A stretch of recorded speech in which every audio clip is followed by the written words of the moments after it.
Let's talk about the counteroffensive on the left bank and the tank meet landing of the enemy.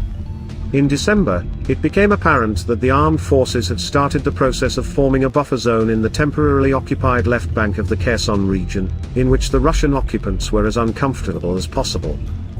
This was achieved through regular fire pressure on enemy positions and facilities, through the superiority of the right bank over the left bank and the greater range and accuracy of the AFU artillery. In fact, since December 2022, the occupants have carried out a progressive withdrawal of their units from this area in order to minimize casualties. In turn, this group itself has one of the worst equipment among the units of the Russian forces in the entire combat zone.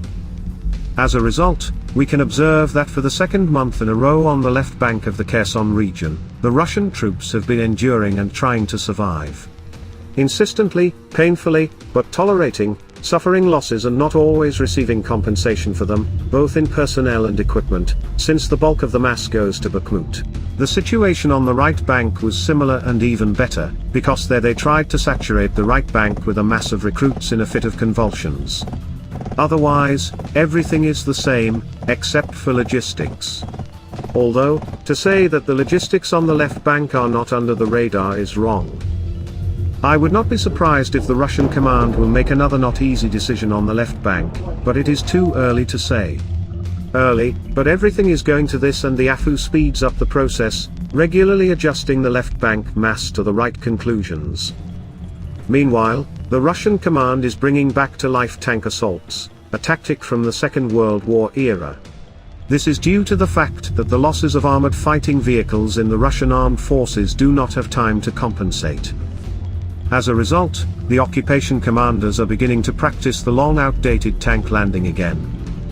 By the way, the problem of compensating losses of AFVs and tanks for the Russian military-industrial complex is that the removal of tanks from storage is given greater priority.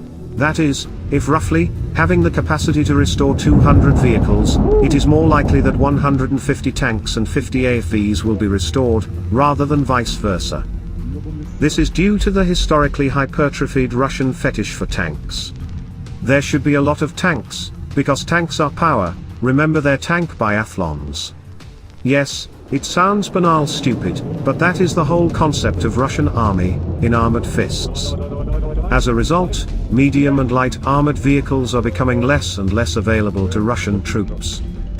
In fact, the paratroopers are placed on tank armor.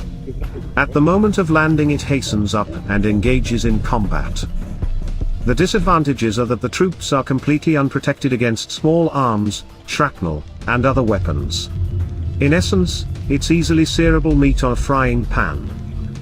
When another tank or an anti-tank missile hits a tank, the tank itself may survive, but the external crew can be torn to pieces. In addition, the pile of meat on the armor makes it difficult for the turret to operate, and generally reduces the maneuverability of the tank. And the effect of firing the 125mm cannon while landing on armor. Experience the delights of the salvo. Now, because of the degradation of the Second Army in the world, it looks more and more like the Red Army of the 1940s. And it was quite predictable.